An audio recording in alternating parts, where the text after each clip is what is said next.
Kanene, colleagues from management, and colleagues from the media. Good morning, and you are welcome to IBA. It's good to see you continuing to support us like this. We really appreciate your presence and your continued partnership, like I alluded to earlier. As a regulator, we continue to commit ourselves to ensuring that the sector remains professional and also responsible. Allow me, colleagues, not to bore you with a lot of words, but to invite our chairperson, Mr. Solachula, to address you. Thank you very much, ADG. Members of the press, ladies and gentlemen, good morning to you all. I welcome you to the Independent Broadcasting Authority media briefing. The Independent Broadcasting Authority wishes to announce the opening of 32 new frequencies for new radio stations and existing broadcasting houses wishing to expand their coverage. I will now go into the frequencies that are available and the various categories. The frequencies for the new stations. The first one is Ikelenge. The broadcasting area is Ikelenge in Northwestern Province, and there's one frequency there. Kasempa in Northwestern Province, one frequency available there. Kaoma in Western Province, one frequency available. Mitete in Western Province, one frequency available. Mukushi in Central Province, one frequency available. Samfya in Luapula, one frequency available. Mansa in Luapula, one frequency available. Kawambwa in Luapula, one frequency available. Luano in Central Province, one frequency. Nkorokoso in Northern Province, one frequency. Chiengi in Luapula, one frequency. Nyimba in Eastern Province, one frequency. Kaputa in Northern Province, there were two frequencies. Frequencies which are available for actual expansions include Solwezi in Northwestern Province, one frequency. Kaoma in Western Province, one frequency. Kawambwa in Luapula, two frequencies. Chiengi in Luapula, two frequencies. Mbala in Northern Province, one frequency. Mwinilunga in Northwestern Province, one frequency. Kitwi in Copperbelt Province, one frequency. Shoma in Southern Province, one frequency. Nakonde in Ruchinga Province, one frequency. Kaputa in Northern, one frequency. Zambezi in Northwestern, one frequency. Samfya in Luapula, two frequencies. Mansa in Luapula, three frequencies. So there's both new frequencies and expansions that are coming effectively online. Further, pursuant to Section 20 of the IBA Amendment Act of 2010, the authority will invite members of the general public, including existing radio stations seeking to expand broadcasting services, to apply for new frequencies, particularly to unserved and underserved areas. The authority will tomorrow communicate the details about the forthcoming advertisement, including the application requirements, eligibility criteria, and the timelines. Details of the application procedure and requirements will also be made available on the IBA website. So applicants, please make sure that you familiarize yourselves with the requirements so that the applications are complete and full, so that you don't result in being let down through that application process. Furthermore, we wish to inform the public that the IBA will not invite applications for television broadcasting services. This is due to the unavailability of additional capacity for public and private signal distributors to accommodate more television stations on their networks. The IBA engaged with the public signal distributor, Topstar, and the private signal distributor, MultiChoice, DSTV, and Go Broadcasting, who indicated that their platforms have reached full capacity and can no longer accommodate additional television stations. The IBA remains committed to engaging with relevant stakeholders to explore long-term solutions for expanding television and broadcasting capacity. And that ends my statement. I thank you all and may God bless you. And if there are any further questions, potentially maybe.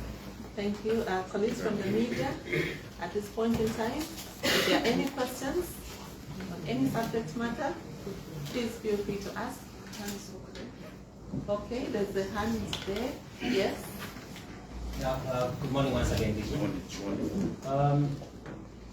There are other stations that, or other frequencies that were given some time back to other media houses that took on those frequencies, but they have not yet utilized them. What is IBA doing to those dormant frequencies that are out there? Okay, another question? There was another hand? Is there another hand? Okay, yes. Good morning. My name is Derek from Congo Radio in Chimbola. In line with TV station, yes, there is no space at the moment, but there is also the aspect of there were stations which were issued with licenses as far back as 2023, but after approaching Toxa, the stations were told to say there is no space for them to be onboarded. So I don't know what the authority is doing in line with that. Also the law to be followed. So where do we draw the line in line with that? Then we'll get the third questions before we come for response. Yes. Thank you. My name is Jessica. I write for the Vanguard. I wanted to find out how IBA is helping in ensuring that the stations that are open are sustainable.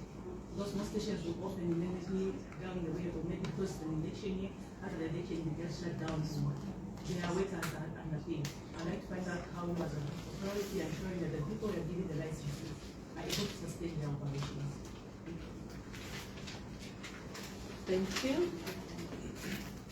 Okay, we can take one more question. Yes? I think mine will be a write-up to Jesse's question.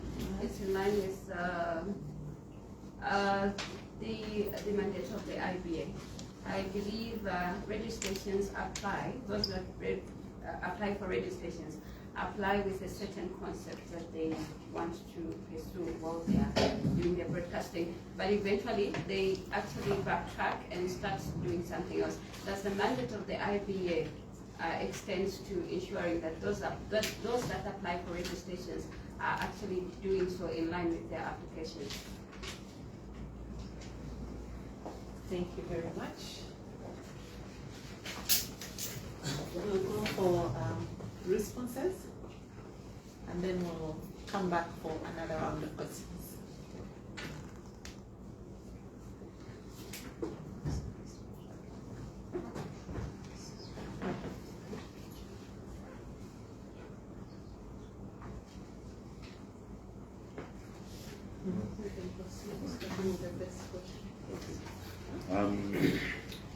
The first question related to the utilizations of frequencies by stations, correct, and the underutilization. Is that right?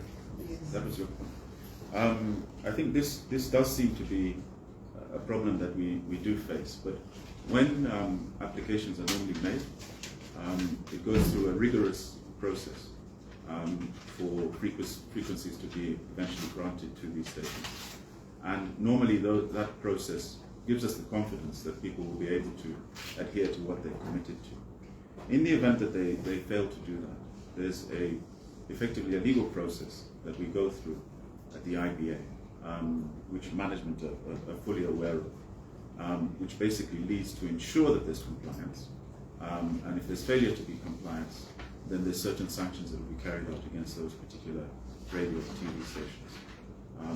So that's the position in relation to the underutilization of frequencies by parties who have been given licenses. You must remember that IBA is not only a facilitator to allow the broadcasting industry to thrive, but it's also there to ensure compliance. And that is done effectively through enforcement. Unless any of my colleagues have anything to add to that. I think just to add that the compliance process, I think you're all talking about compliance. The IBA is anchored on an act of parliament, and further we have standards and regulations that guide how we would interface with a radio or a television station. So the compliance will stipulate that, for instance, if you're not adhering to certain standards, it will then give you a grace period in which you must address those issues. So a number of these stations are going through that process, and we will soon update the nation on the compliance process. Is it to do with infrastructure? Is it to do with actually opening the station after we've given you the license? There's a grace period in which you must be able to start operating. So I think there should be an update soon. I think ADG is nodding. Soon you shall come back and you'll receive a statement on how we're doing with the compliance. Thank you, Chair. Thank you very much. Just so I get the second question correct, I think it implied it was in relation to television station and some of those who received licenses but were not onboarded. My understanding is that, as currently the status is that all those who were licensed in 2023 will be onboarded through those the two networks that we referred you to, being Topstar and MultiChoice. Is that sufficient?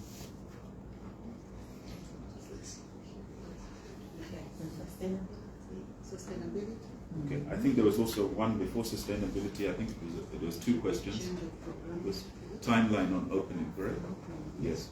Yes, there is a statutory timeline from the point of when licenses are effectively granted to applicants, and that timeline is a statutory timeline, and they should become operational. We are finding that the timeline generally is quite difficult for the majority of applicants, even applicants who have got absolute full capacity. The timeline is quite tight. I believe that this is something that's been worked on in relation to the pending legislation, new legislation that will be coming in to increase that timeline, to allow people to complete all their necessary processes to be functioning as TV and radio stations. So that is something that we're aware of.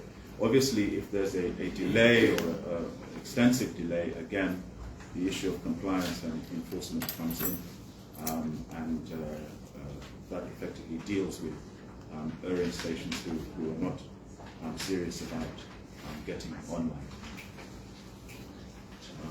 There was a question on sustainability. Change of program. Change of program. Yeah, change of program. Okay. That has been said already. There are tens.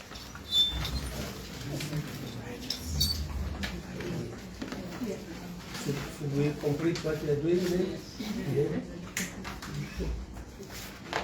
Yeah.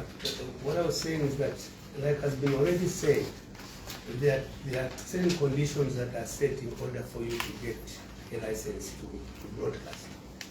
And when you are submitting your application, you are supposed to show us what you will be doing, what your focus of programming is going to be, and what the schedule of your programs that will be there for maybe for a week or so. Now, when you submit that, we challenge some of the things. We question you because we meet these people who apply. So we are convinced by what they have given us that they are going to be sustainable. They have told us they have money in the bank. They have to show that they have money in the bank, and they do show that they have money in the bank. They have staff, they have a board, and everything else. So we take it for granted that they have those things. Of course, we do engage them to discuss whatever it is that they have told us, but we cannot go beyond that. So afterwards, it is entirely up to them to begin the broadcasting and to maintain what they have told us they would be doing. If they go astray, I think that was the question, then there is sanctions again that has been said. There are sanctions that you are told, even as you are applying, that if you don't do this, this is what is going to happen. And we have a process which is extremely transparent, which gives you a lot of time in which to respond to our issues that we are going to raise with you. Thank you. And I think thank you very much, Director Kennedy. Just to add in relation to specifically in regard to the change of programming, is when the application is normally made correctly, it informs the IBA and the management exactly what content they'll be providing. In the event that there's a change mid-course in relation to a change of program, then that requires an application to the IBA, who will consider that application, and it can be granted for a change of program to take place. But really what you should be doing is, if you applied for a particular type of programming, you should maintain that program.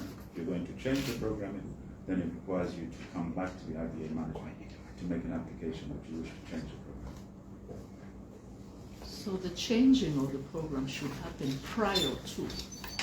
You do not change the program and then we discover you have changed it. And that becomes an enforcement issue, because your license was given with certain terms and conditions. And when you apply, it's a very competitive process. There could be 7, 8 other applicants, and you indicated that you want to uniquely do something, and it was given on that premise. Then tomorrow you decide, no, I want to go back to the general. You've disadvantaged the many other people that would have taken up that frequency. Yeah.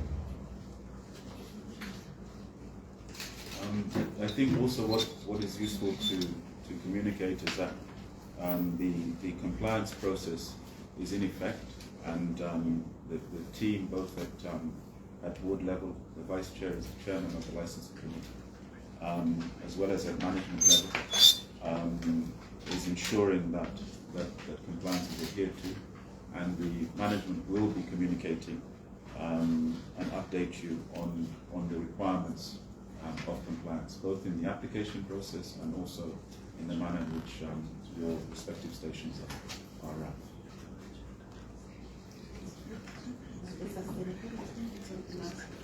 I think just to add on the sustainability factor, I think that came in. Was it someone that spoke of sustainability?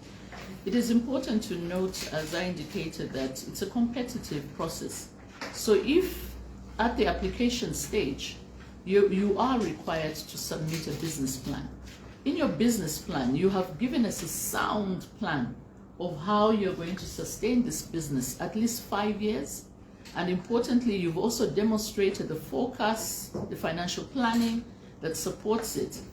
Then when the economic factors or any other factors that may change, it is up to you to quickly address those issues in terms of strategy. The question was, how is IBA supporting that? I think you have seen in the past, in the recent past when we had the energy issue, that was one of the strategies we took as IBA to support the stations, to say you can be allowed to operate up to on a certain time so that you reduce the energy cost of running, for instance, the gen sets, because that was a common cry. We also noted during the COVID time that there was a delay in a lot of applicants receiving their goods. A lot of these goods that we use in broadcasting are imported. So if in the plan you already gave it that you're going to open within 3 months and your goods are delayed by 6 to 9 months, that is already a problem. So we as IBA have to be very, very sensitive to the requirements and also sensitive to what the stations are saying. And we have to be agile enough to react quickly. And I think that's what we have demonstrated that we're able to do.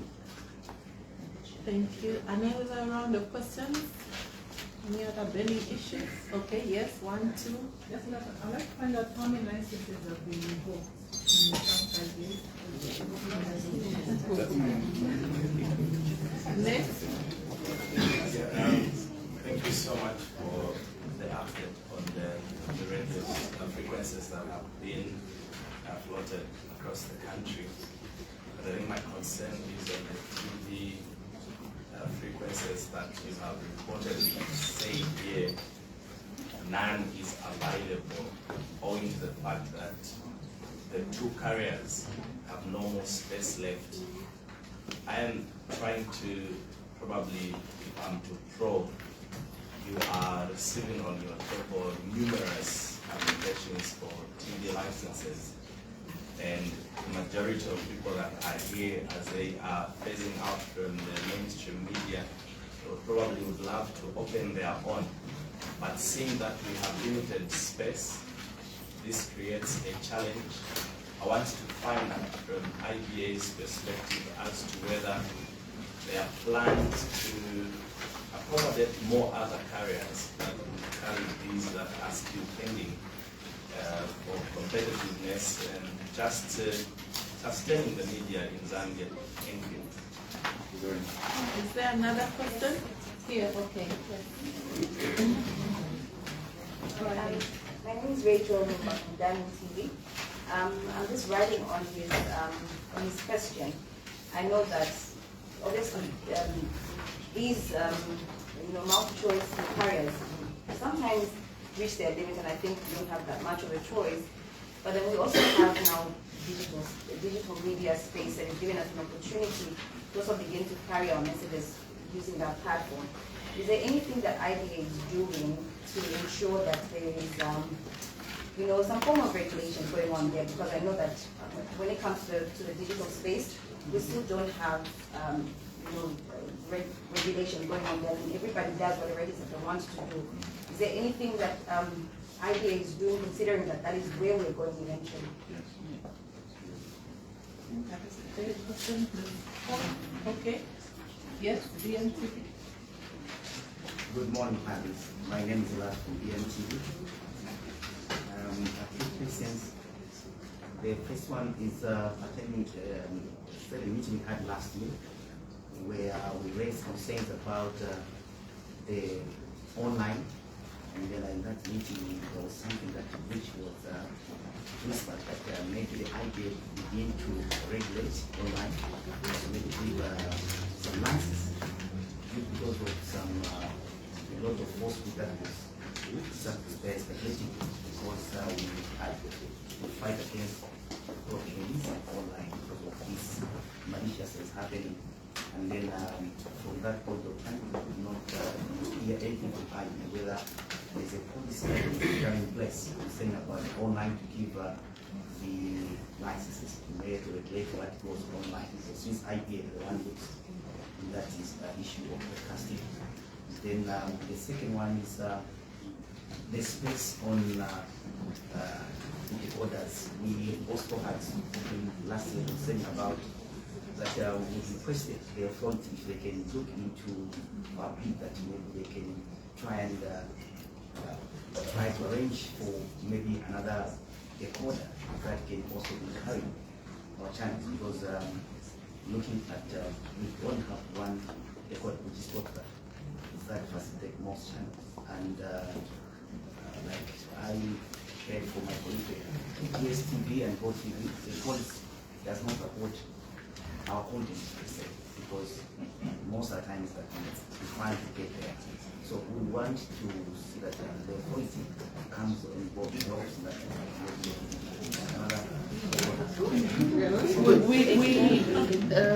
kindly, when you ask a question, be audible.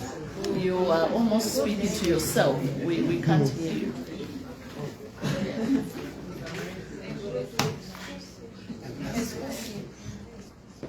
Okay. We'll go for a round of responses. We'll give some responses. We'll start with how many licenses were revoked in the last 5 years. That's a very tough question. Yes. Okay, I think in relation to the revocation of licenses over the past 5 years, if you can forward a press query to management, they can revert back to you.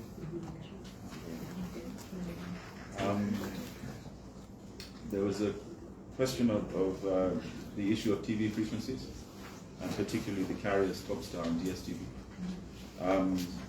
That really is dealt with at governmental level, and I believe that there's engagement taking place between them and the particular stakeholders, obviously DSTV and Topstar. And I think that goes on to, I think, the question you had in relation to space on decoders. Again, I think that is something clearly which government are responsible to looking into in terms of how do we increase the capacity for the TV stations. But as it stands at the moment, both the providers are at full capacity, and government is engaging with those stakeholders.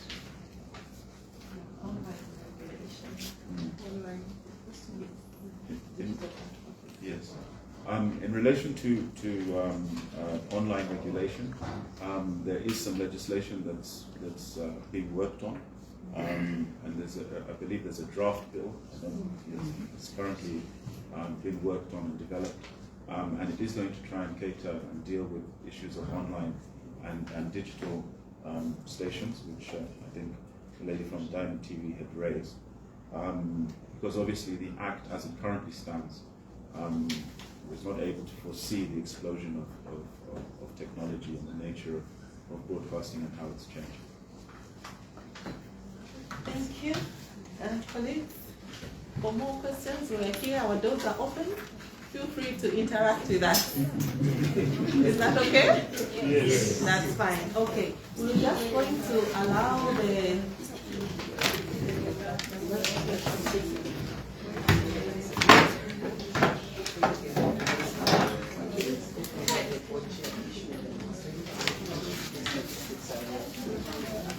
so on the revocation of licenses, in last year's end of year statement by the IBA board chairperson, there are some statistics given there, but feel free to engage us, we can point you to that. Thank you. So we'll just allow the board chairperson and the board members to exit.